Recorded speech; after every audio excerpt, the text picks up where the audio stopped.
नमस्कार, आप देख रहे हैं न्यूज नेशन। आपके साथ इस वक्त में लक्ष्मी उपाध्याय और न्यूज नेशन के डिजिटल प्लेटफॉर्म पर आप मुझे देख रहे हैं। मेरा नाम है अमृता। आज हम बात करेंगे बिहार के नवादा में हुए अग्निकांड की। जी हां, जो आगजनी हुई है उसको लेकर लगातार सियासत गरमाई जा रही है। बताया जा रहा है कि 80 से ज्यादा घरों को आग के हवाले कर दिया गया, लेकिन जो प्रशासन की ओर से आधिकारिक तौर पर बयान सामने आया उसमें बताया गया है करीब 20 से 21 घर ऐसे हैं जिनको आग के हवाले किया गया है। 10 आरोपियों की गिरफ्तारी हुई है। इस पूरे मामले में जांच आगे बढ़ रही है। बिल्कुल जाहिर तौर पर, और जिस तरीके से इस पूरे मामले में आप देखिए 10 लोगों को हिरासत में लिया गया, उनसे पूछताछ हो रही है। वहीं 80 के करीब घर हैं जिन्हें जलाया गया है। और अगर वक्त की बात की जाए तो देर रात का वक्त जो है वो चुना गया, जिस दौरान कुछ भी नहीं किया जा सकता था। तो लोग एकदम भौचक्के रह गए, इधर उधर अफरा तफरी हो गई, क्योंकि न सिर्फ आगजनी की गई बल्कि गोलियां भी दनादन चली हैं। और दोनों ही दलित ग्रुप्स जो हैं वो बताए जा रहे हैं, महादलित और दलित। तो दो ऐसे गुट जो सामने आए, ये पूरा मामला सामने आया। और इसमें अब सियासत जो है वो भी लगातार हो रही है, क्योंकि इस मामले ने जैसे ही तूल पकड़ा वैसे ही देश भर की राजनीति जो है वो इस ओर हो चली है। लगातार बयान सामने आ रहे हैं, जीतन राम मांझी बयान दे रहे हैं, राहुल गांधी बयान दे रहे हैं, कईयों की तरफ से सोशल मीडिया पर ट्वीट किया जा रहा है। ऐसे में अब ये लक्ष्मी, अगर देखा जाए तो ये पूरा मामला अब आगे किस तरीके से होगा ये तो बड़ी बात होगी, लेकिन जिन लोगों का नुकसान हुआ है, खाने का सामान जल गया, लोगों के घरों के सामान जल गए, 80 घर जलकर खाक हुए हैं, उनको कहाँ अब स्थानांतरित किया जाएगा, ये भी एक बड़ा मसला जो है वो होने वाला है। उनको विस्थापित कहाँ किया जाएगा। हालांकि प्रशासन की ओर से उनको तमाम चीजें मुहैया कराई जा रही हैं, उनको रहने के लिए भी व्यवस्थाएं की जा रही हैं, लेकिन ये समझना होगा कि आखिर ये पूरा विवाद कहाँ से शुरू हुआ और ये परिस्थिति क्यों बनी। कार्रवाई हो रही है, प्रशासन जांच कर रहा है, कुछ लोगों को हिरासत में लिया गया है, लेकिन कल तक जहां आशियाने थे वहां आज आप देखेंगे तो राख पड़ी हुई है। बेहद ही दिल दहला देने वाली वो घटना रही। बताया जा रहा है कि काफी सालों से जो यहाँ पर परिवार बसे हुए थे वो सरकार की जमीन पर रह रहे थे, और इसी जमीन पर जो दूसरा धड़ा जिसकी ओर से हमला किया गया उस पर कुछ एकड़ जमीन अपनी बताई जा रही थी, इसको खाली कराने के लिए मामला सामने आया। हालांकि ये पूरा मामला कोर्ट में भी चल रहा है, लेकिन इस बीच यहाँ पर ये हमला हुआ, जिसके बारे में जो वहाँ लोग जिनका आशियाना उजड़ा वो जब बताते हैं तो निश्चित तौर पर रोंगटे खड़े कर देने वाली ये घटना नजर आती है। बिल्कुल, अगर एग्जैक्ट लोकेशन की बात की जाए तो बिहार के नवादा जिले का मुफस्सिल थाना क्षेत्र है, और यहाँ के देदौर पंचायत के कृष्णा नगर में ये हादसा जो है वो हुआ है।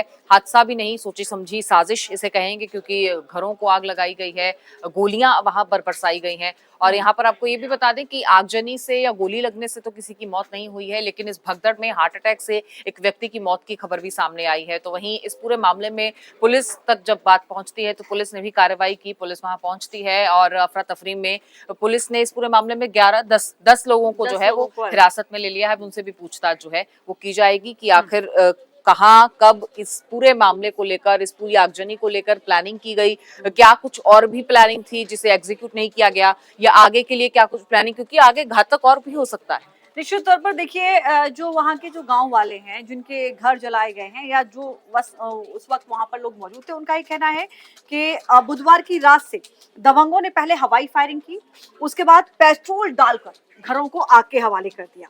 लेकिन नवादा पुलिस अधीक्षक की ओर से, यानी कि अधिकारियों की ओर से जो बयान आ रहा है वो कहा जा रहा है कि उनकी टीम को कारतूस के खाली खोखे नहीं मिले हैं, इसलिए फायरिंग की बात को अब तक जो है वो दावे के साथ पुष्टि नहीं की जा सकती है। हालांकि सुबह गोलियों के खोखे बरामद हो गए, यानी कि आज सुबह जब वहां पर अधिकारी पहुंचे या जांच टीम पहुंची, इससे बात क्लियर हो जाती है कि वो हथियारबंद थे। फायरिंग का आरोप सही साबित होते हुए दिखाई दे रहा है, और उसके बाद ये बताया जा रहा है कि पहले वहां पर फायरिंग की, लोगों से घरों को खाली करने के लिए कहा, उसके बाद वहां पर जो है वो पेट्रोल का छिड़काव किया, और उसके बाद उन तमाम घरों को जो है वो आग के हवाले कर दिया गया। अब सवाल उन घरों का है, उन लोगों का है जो वहां पर इतने सालों से रह रहे थे। हालांकि वो सरकारी जमीन बताई जा रही थी। मामला कोर्ट में पूरी तरीके से आगे चल रहा था, अभी डिसीजन कोर्ट की ओर से इस पर नहीं आया, लेकिन इस बीच ये घटना हो जाती है।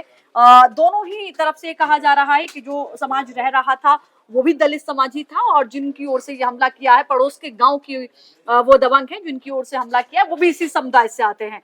तो उनकी ओर से ये हमला हुआ है। अब आगे देखना होगा कि इसमें किस तरीके से जांच आगे बढ़ेगी और कितने लोगों के नाम सामने आते हैं और किस तरीके से जो है वो कार्रवाई आगे बढ़ती है। बिल्कुल, कई सालों से चल रहा ये विवाद अब जिस तरीके से एक नया रूप इसका सामने आया, हिंसक रूप जो सामने आया, इसके बाद से अब राजनीति किस तरीके से गरमाई है, जरा उसकी भी बात हम कर लेते हैं, क्योंकि एक के बाद एक बयान सामने आ रहे हैं। और तेजस्वी यादव ने इसे जंगल राज बताया है। उन्होंने एनडीए की सरकार को घेरा है और कहा है कि कहाँ है वो सरकार, कहाँ है प्रशासन, पुलिस का लॉ एंड ऑर्डर कहाँ है। आप कह रहे थे कि एक व्यवस्था बनाई जाएगी, लेकिन बिहार से जंगल राज गायब क्यों नहीं हो रहा है? ये तमाम सवालों के साथ तेजस्वी यादव जो है वो आगे आए हैं। जीतन राम मांझी ने कई सवाल उठाए हैं। उनका कहना है एक विशेष समुदाय पर आरोप लगाते हुए, क्योंकि उनका दावा है कि जो गिरफ्तारियां हुई हैं वो एक विशेष समुदाय से हुई हैं, तो एक विशेष समुदाय पर भी उन्होंने सवाल उठाए हैं कि उनकी तरफ से दलितों को पीड़ित जो है वो बनाया गया है, उन पर अत्याचार किए जा रहे हैं, और उनको वहां आधी रात को इस तरीके से जो परेशान किया गया, उस तरीके से वहां पर जो आगजनी की गई है।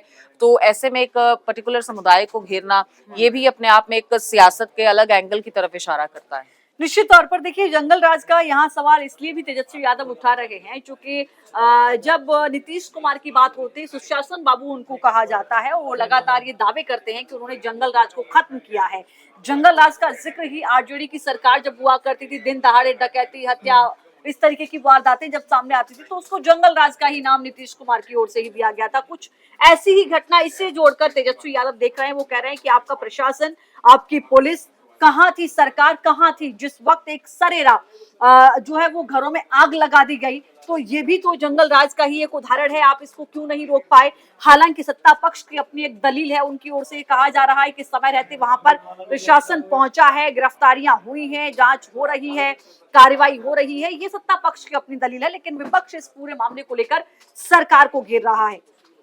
बिल्कुल, राहुल गांधी ने यहाँ ये भी कहा कि लोगों की इस तरीके से संपत्ति को नुकसान हुआ है। एक आम आदमी की अगर लक्ष्मी बात की जाए तो कितने सालों की मेहनत लगती है घर बनाने में, सामान बनाने में, उसे जुटाने में, उसे सजाने में और संवारने में, और एक रात की आगजनी ने 80 लोगों के आशियाने जो हैं वो बर्बाद कर दिए हैं। ऐसे में राहुल गांधी ने इन तमाम चीजों का जिक्र करते हुए सरकार पर तो सवाल उठाए, लेकिन उन्होंने प्रधानमंत्री नरेंद्र मोदी पर भी सवाल उठाए और कहा कि अभी मौन है। आप वहां पर सत्ता में, बीजेपी वहां जेडीयू के साथ मिलकर सरकार चला रही है, तो इसलिए सरकार पर सवाल उठाते उन्होंने प्रधानमंत्री को भी जो है वो सवालों के कटघरे में खड़ा किया है, और साथ ही साथ सरकार पर सवाल उठाए हैं। और उन्होंने जिस तरीके से विपक्ष की तमाम का टिप्पणियां हैं, उसके साथ साथ लोगों को किस तरीके से अब दोबारा से कहीं पर स्थापित किया जाना है, उन्हें कहाँ रखा जाएगा, इस तरीके के तमाम इंतजाम करने के लिए भी कहा गया है। तो ये तमाम बातें अब राजनीति में जो है वो काफी तेजी निश्चित तौर पर इसमें देखना होगा आगे क्या कुछ कार्रवाई होती है, इस पर रहेगी नजर। फिलहाल के लिए इतना ही, नमस्कार।